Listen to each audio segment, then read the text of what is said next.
एक छोटे से पहाड़ी कस्बे में राहुल नाम का लड़का रहता था। एक शाम वह अपने दोस्तों के साथ मैदान में खेलकर घर लौट रहा था। चलते चलते उसे रास्ते के किनारे एक अजीब सा लकड़ी का डिब्बा पड़ा मिला, जिस पर कुछ पुराने निशान बने थे। राहुल ने जिज्ञासा में उसे उठाया। डिब्बा बहुत ठंडा था। उसने जैसे ही डिब्बा खोला, उसके अंदर से हल्की नीली धुंध बाहर निकली और हवा में घूमने लगी। धुंध घूमते घूमते अचानक एक लंबी सुरंग जैसी चमकदार आकृति बन गई, जो कस्बे के पुराने जंगल की ओर इशारा कर रही थी।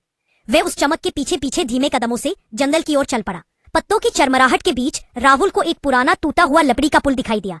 जैसे ही वह पुल पर चढ़ा, लकड़ी अपने आप थरथराने लगी। राहुल ने जल्दी से पुल पार किया और दौड़ते हुए दूसरी तरफ पहुंचा। अचानक उसे पास की झाड़ियों से किसी के भागने की आवाजें सुनाई दी। उसने टॉर्च निकाली और रोशनी डाली। सामने एक डर से कांपती हुई सफेद लोमड़ी बैठी थी। उसकी आंखें लाल चमक रही थी, पर वह हमला करने के बजाय जैसे किसी बात से राहुल को सावधान करने आई हो। लोमड़ी एक तरफ इशारा करके भाग गई। राहुल डरते डरते उसी दिशा में बढ़ा। थोड़ा आगे जाते ही उसे एक छोटा टूटा हुआ मंदिर दिखा। राहुल अंदर गया तो दीवारों पर पुराने चित्र बने थे। पहाड़, काले साये, टूटी जंजीरें और एक आदमी जो किसी रहस्यमयी शक्ति से लड़ रहा था। दीवारों के बीच में एक पत्थर पर हल्की सुनहरी चमक थी। राहुल ने उस पत्थर को छुआ और अचानक पूरी जमीन हिल गई। मंदिर की पिछली दीवार अपने आप खिसक कर पीछे की एक गहरी तहखाने की सीढ़ियां दिखाने लगी, जैसे किसी लंबे समय से बंद जगह का दरवाजा खुला हो। राहुल ने कांपते हुए नीचे कदम रखा। नीचे अंधेरा था।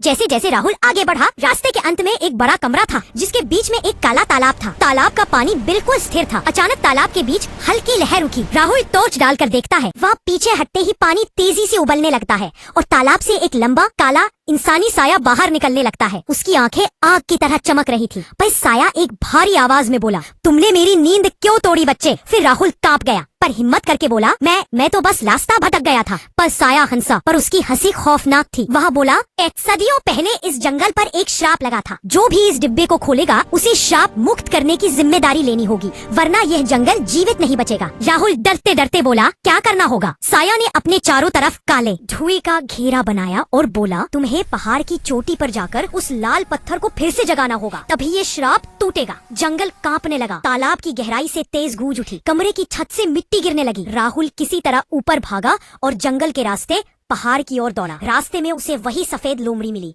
जो इस बार उसका रास्ता दिखाती हुई आगे आगे भाग रही थी। पहाड़ पर चढ़ते समय बिजली कड़कने लगी। तेज हवाएं चलने लगी। ऊपर पहुंचकर उसे एक पुराना टूटा हुआ पत्थर दिखा, जो आधा जमीन में धंसा हुआ था। राहुल ने जैसे ही उसे छुआ, पूरा पहाड़ चमकने लगा। पत्थर के चारों ओर लाल रोशनी घूमने लगी और अचानक एक तेज विस्फोट सी आवाज आई। हवा का झोंका इतना तेज था कि राहुल पीछे गिर पड़ा। कुछ सेकंड बाद रोशनी शांत हुई। जंगल की भारी हवा हल्की लगने लगी। दूर से पंछियों की आवाजें आने लगी। श्राप टूट चुका था। सफेद लोमड़ी उसके पास आई, धीरे से उसके पैरों से लगकर जंगल की तरफ दौड़ गई।